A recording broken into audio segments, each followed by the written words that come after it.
Hey yo, good evening viewers of the tube. My name is Tyler and welcome to the channel that knows Bitcoin is eventually going to hit that 100K mark.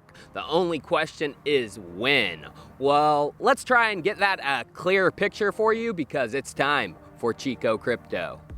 So Bitcoin to 100K, that is the new number people are talking about. Many people believe in the next bull run that this is very attainable, and I agree, as it would put Bitcoin at nearly a $2 trillion market cap. Major reason I personally think this is attainable is because in the 2017 bull run, the entire crypto markets peaked at nearly $1 trillion, and that was fueled mostly by retail traders. But the next one is going to have, for the first time, major institutional players from all walks of life, demanding their piece of the Bitcoin pie. The most popular institutional product is Bakkt, and testing for the platform went live just 5 days ago. Now, Bakkt has gotten the approvals needed from the CFTC, but is still being held back from an official launch due to one more regulatory approval. Bakkt still needs to become a qualified custodian, and this lies in the hands of the New York Department of Financial Services, and them issuing Bakkt a BIT license. BIT licenses are notoriously slow and not very easy to get, as they have only issued 18 since the beginning, and the wait time for some people has been up to 3 years. But the NYFDS recently announced the creation of a new division for licensing crypto businesses, called the Research and Innovation Division, so this should speed up the process for Bakkt. Now, there's actually a product that is further ahead of Bakkt and ready to start issuing their institutional contracts, physically settled in Bitcoin. This is LedgerX. LedgerX back in June got their final approval needed from the CFTC to launch physically settled Bitcoin contracts for institutions and retail clients like you and me. Yes, unlike Bakkt, they will be able to serve everybody. According to the LedgerX team, 5 years and 3 licenses from the US federal government later, we are officially licensed to offer our physically settled BTC spot and derivatives trading to all investors. Co-founder Paul Chu was actually appointed to the CFTC's Technology Advisory Committee in 2016, so I'm sure he had some sway in getting approval, which we can verify by seeing some slides from Paul at a CFTC TAC meeting in February of 2018, pulled right from the CFTC's website. The product is LedgerX Omni, and you can sign up for early access to the platform right now, but the requirements are a minimum of a $10,000 fiat wire or 1 BTC deposit, and you must be a US or Singapore resident.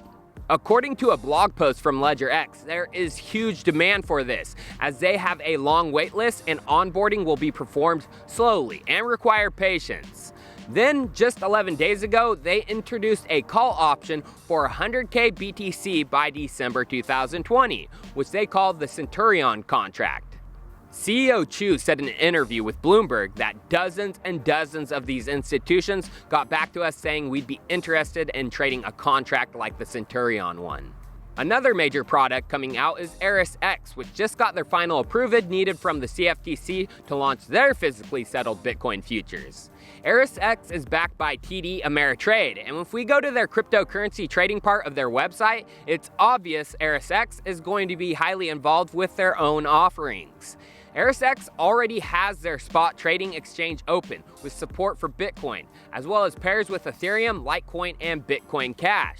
And they explained they will be working to provide futures trading for each of the altcoins they provide with spot trading, but approval for that hasn't been given. So these products are coming, and they're all getting ready to launch. What sort of demand and effect could it have on Bitcoin? Well, the best way to see what could be an effect is what the paper-backed and settled Bitcoin futures have been doing. CME futures have been steadily growing since their launch, and each month breaks records for the number of contracts traded. With the latest data from CME posted on June 26, over 2 million contracts in total have been traded since their launch, which, if they were physically settled, would be equivalent to 10 million plus Bitcoin. Yes, you read that right. If CME futures were physically settled and backed, at least 10 million in equivalent Bitcoin would have went through their exchange. I think you should be getting the picture of just how big physically settled products will be, as there are only 21 million Bitcoin.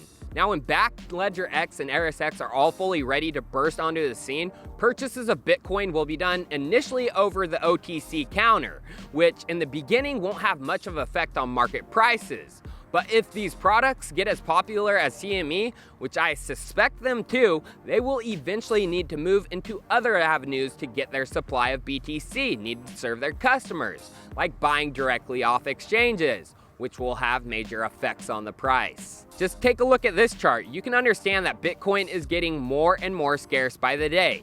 It shows the percentage of Bitcoin supply that has been untouched for greater than 5 years, and it's topping out at 21.6%, or almost 4 million coins.